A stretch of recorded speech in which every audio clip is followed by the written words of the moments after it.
রক্তের কালেকশন আছে না নাই?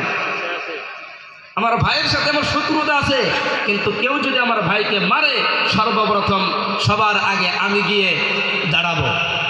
কেন? রক্তে কালেকশন আছে। এই জন্য ইসলাম আত্মীয়তার সম্পর্ক ঠিক রাখার ব্যাপারে কোরআন ও হাদিসের মধ্যে অনেক গুরুত্ব দিয়েছেন। আত্মীয়তার সম্পর্ক ঠিক রাখার ব্যাপারে এর গুরুত্ব সম্পর্কে আমি কয়েকটি কথা বলবো কোরআনুল কারীম থেকে।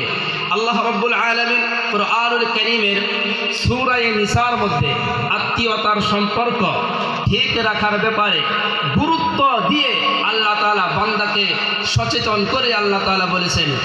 আল্লাহ পাক বলেন, ওয়াত্তাকুল্লাহাল্লাযী তাসাআলুনা বিহি ওয়াল আরহাম। আমার বন্ধুগণ, আমার আল্লাহ রাব্বুল আলামিন বলেন, ওয়াত্তাকুল্লাহ, তোমরা ওই আল্লাহকে ভয় করো, আল্লাযী তাসাআলুনা বিহি ওয়াল আরহাম, যে আল্লাহর নামের দোহাই দিয়ে তোমরা একে অপরকে জিজ্ঞাসাবাদ করো। ওয়াল আরহাম, আর তোমরা আত্মীয়তার সম্পর্কের ব্যাপারে তোমরা ভয় করো। তার মানে তোমরা আত্মীয়তার সম্পর্কটা তোমরা ঠিক রাখো। আত্মীয়তার সম্পর্ক, আত্মীয় স্বজনের হক তোমরা আদায় করো। আত্মীয়তার সম্পর্ক তোমরা ছিন্ন করো না। আমার বন্ধুগণ, আমার আল্লাহ রাব্বুল আলামিন এই আয়াতের মধ্যে বান্দাকে সচেতন করে বলেন, রে বান্দা, ওয়াত্তাকুল্লাহাল্লাযী তাসাআলুনা বিহি ওয়াল আরহাম। আল্লাহ রাব্বুল আলামিন বলেন, হে বান্দা, ওয়াত্তাকুল্লাহ, ওই আল্লাহকে ভয় করো, আল্লাযী তাসাআলুনা বিহি, যে আল্লাহর নামের দোহাই দিয়ে তোমরা একে অপরকে জিজ্ঞাসাবাদ করো। ওয়াল আরহাম, আর তোমাদের রক্তের সম্পর্কের ব্যাপারেও তোমরা ভয় করো, অর্থাৎ তোমাদের রক্তের সম্পর্কটা তোমরা ঠিক রাখো।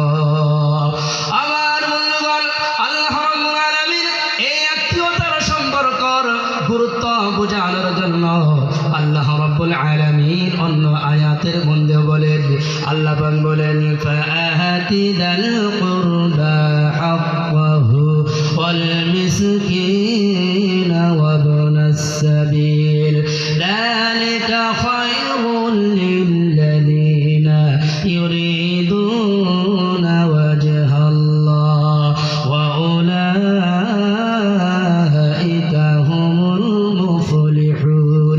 একটু জোরে বলুন না আল্লাহু আকবার। আমার বন্ধুগণ, আল্লাহ রাব্বুল আলামিন আত্মীয় স্বজনের সম্পর্ক ঠিক রাখার ব্যাপারে আল্লাহ তাআলা গুরুত্ব দিয়ে বলতেছেন, হে বান্দা, ফাআতি দাল কুরবা হাক্কাহু, তোমরা তোমাদের আত্মীয় স্বজনের হক তোমরা আদায় করো। ওয়াল মিসকিন ওয়া ইবনাস সাবিল, আর তোমরা মিসকিনদের হক আদায় করো।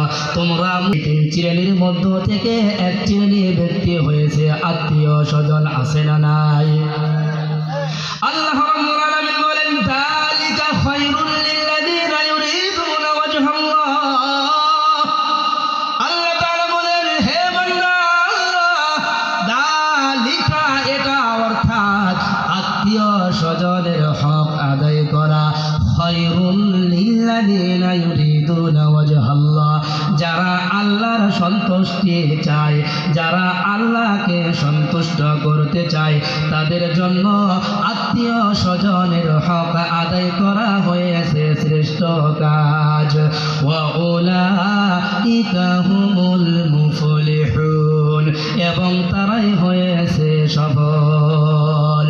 আমার বন্ধুগণ, এই আয়াতের মাধ্যমে বোঝা গেল আল্লাহ রাব্বুল আলামিনকে সন্তুষ্ট করতে হলে আত্মীয় স্বজনের সম্পর্ক ঠিক রাখতে হবে, আত্মীয় স্বজনের হক আদায় করতে হবে।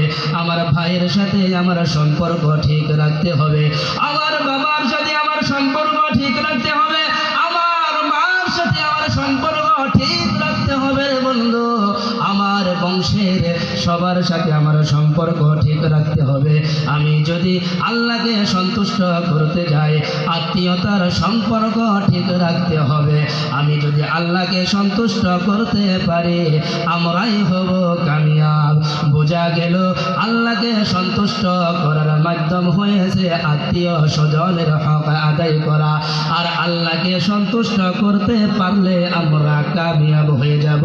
অর্থাৎ আল্লাহ তাআলা আমাদেরকে জান্নাত দিবেন, দুনিয়াতেও আমাদের সমাজটা শান্তিপূর্ণ সমাজ হয়ে যাবে, আখিরাতেও আল্লাহ তাআলা আমাদের জন্য জান্নাত রেখে দিবেন। একটু জোরে বলুন না সুবহানাল্লাহ। আমার বন্ধুগণ, আল্লাহ রাব্বুল আলামিন অন্য আয়াতের মধ্যেও আত্মীয় স্বজনের সাথে সম্পর্ক ঠিক রাখার ব্যাপারে গুরুত্ব দিয়ে আল্লাহ তাআলা বলেছেন। আল্লাহ তাআলা বলে, নিজেকে তো হাজি বলে দাবি করতে পারবা, কেননা চামড়ার মুখ যা ইচ্ছা তাই বলতে পারবা, বাধা নাই।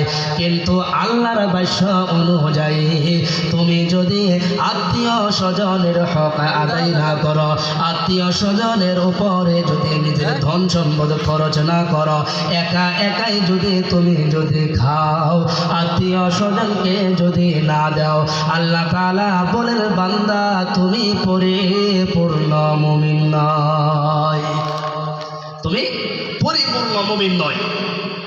আপনি নিজেকে ঈমানদার বলে দাবি করতে পারেন, কোনো বাধা নেই। আপনি নিজেকে নামাজি বলে দাবি করতে পারেন, কোনো বাধা নেই। আপনি নিজেকে রোজাদার বলে দাবি করতে পারেন, হাজি বলে দাবি করতে পারেন, কোনো বাধা নেই। কিন্তু নিজেকে পরিপূর্ণ ঈমানদার বলে দাবি করতে পারবেন না। আমার বন্ধুগণ, আল্লাহ রাব্বুল আলামিন এই আত্মীয়তার ব্যাপারে, আত্মীয় স্বজনের সাথে